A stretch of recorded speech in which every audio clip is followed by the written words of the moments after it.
भक्ती, शक्ती आणि युक्तीचा त्रिवेणी संगमातून दाड खुर्द येथील ब्रह्मलीन माणिकगिरी महाराज 19वा फिरता अखंड हरिनाम सप्ताहात उत्साहात झाल्याने जणू काय हा कोहिनूर सप्ताह असे भक्तांनी संबोधले. दाड खुर्द झुंजार न्यूज. संगमनेर तालुक्यातील दाड खुर्द येथे ब्रह्मलीन माणिकगिरी महाराज व बिरोबा महाराज यांच्या स्मृतिप्रित्यर्थ आयोजित फिरता 19व्या अखंड हरिनाम सप्ताहाची सांगता अत्यंत उत्साहात झाली. सप्ताहाच्या सांगतेनंतर आयोजित ध्वज उतरविण्याच्या कार्यक्रमात सुद्धा भाविकांची मोठी गर्दी दिसून आली. परिसरातील भाविकांनी या सोहळ्याचे अचूक नियोजन आणि शिस्त पाहून या सप्ताहाला कोहिनूर सप्ताह अशी उपाधी दिली. गादी ही महाराजांचा शब्द असते आणि तो शब्द कधीही खोटा ठरत नाही, तो यशस्वी होतोच, अशा शब्दात दत्तगिरी महाराजांनी या सोहळ्याचे कौतुक केले. यावर्षीच्या सप्ताहाचे मुख्य वैशिष्ट्य म्हणजे गावकऱ्यांनी दाखविलेली एकजूट. दाड खुर्द ग्रामस्थांनी सप्ताहासाठी तब्बल 27 लाख रुपयांचे योगदान दिले, तर बाहेरील परिसरातून 16 लाख रुपयांचा निधी जमा झाला. सप्ताहातील पंगती, व्यवस्था आणि इतर खर्चासाठी मिळालेला हा 43 लाखांचा निधी भाविकांच्या श्रद्धेचे प्रतीक मानला जात आहे. महिला, युवक आणि कार्यकर्त्यांनी केलेल्या सूक्ष्म नियोजनामुळे लाखो भाविकांनी महाप्रसादाचा लाभ घेतला. ध्वज उतरविण्याच्या प्रसंगी मार्गदर्शन करताना दत्तगिरी महाराज यांनी जीवनाचे तत्वज्ञान मांडले.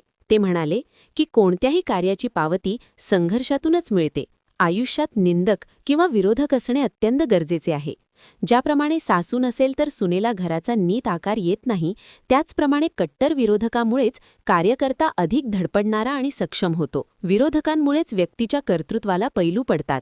आजच्या राजकारणावर टिप्पणी करताना महाराज म्हणाले की साधू संन्याशाला खुर्ची किंवा गादीची हाव नसते, तर सेवा आणि श्रद्धा हीच त्यांची संपत्ती असते. दुर्दैवाने आज निष्काम प्रेम करणाऱ्यांपेक्षा व्यावहारिक लोकांचीच गर्दी अधिक दिसते. त्यांनी पुढे ठामपणे सांगितले की धर्माचे राजसत्तेवर नियंत्रण असणे आवश्यक आहे, कारण तरच समाजात सेवातत्व टिकून राहील. बुद्धी स्थिर ठेवून भक्तीची ओढ लागणे हाच सप्ताहाचा मुख्य उद्देश असल्याचे त्यांनी नमूद केले.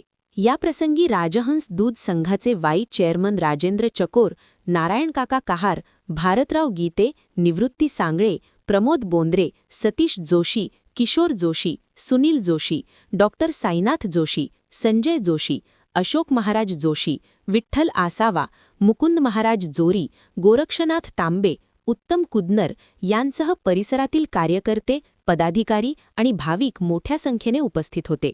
कार्यक्रमाचे सूत्रसंचालन किशोर जोशी यांनी केले, तर विलास जोशी यांनी सप्ताहाच्या जमा खर्चाचा पारदर्शक तपशील उपस्थितांसमोर मांडला. पडद्यामागे काम करणाऱ्या शेकडो स्वयंसेवकांच्या निष्ठेमुळेच 19व्या वर्षाचा हा कोहिनूर सप्ताह यशस्वी झाल्याची भावना ग्रामस्थांनी व्यक्त केली. शेवटाला गेल्याशिवाय राहतच नाही असं म्हणून ते आमची जी टीम आहे पडद्या पाठीमागची, ज्यांच्यामुळे हा सप्ताह यशस्वीरित्या पार पडला. तुमच्याकडून मी ऐकलेला शब्द आहे, कट्टर विरोधक असतो त्यावेळेला कार्य करणारा सुद्धा कट्टर होतो, तसं होत नाही. खूप मोलाचं आहे. तुम्हाला जर कट्टर विरोधक असेल तर कार्य करणारा सुद्धा कंबर कसून उभा राहतो. मग तुम्हाला विरोधक पाहिजेच, असं कसं आहे की नाही? तुमच्या कार्याला विरोध करणार कोणीतरी पाहिजे, आणि त्याशिवाय तुम्ही कार्याला जेव्हा आम्हाला जर दुःखच नाही, आम्हाला कोणी विरोधकच नसलं, जसं होईल तसं होईल, जसं झालं तसं झालं, काही की नाही आपलं.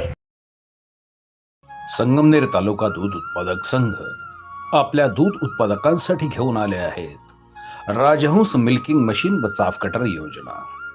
या योजनेअंतर्गत आपणास बाजारभावापेक्षा कमी दरात उपलब्ध करून देत आहे. नामांकित कंपनीचे मिल्किंग मशीन व चाफ कटर सुलभ हप्त्यांमध्ये उपलब्ध केले आहे. तरी सर्व दूध उत्पादकांनी या योजनेचा लाभ घ्यावा. अधिक माहितीसाठी संपर्क करा संगमनेर तालुका सहकारी दूध संघ, पशुसंवर्धन विभाग, अमृतनगर, संगमनेर.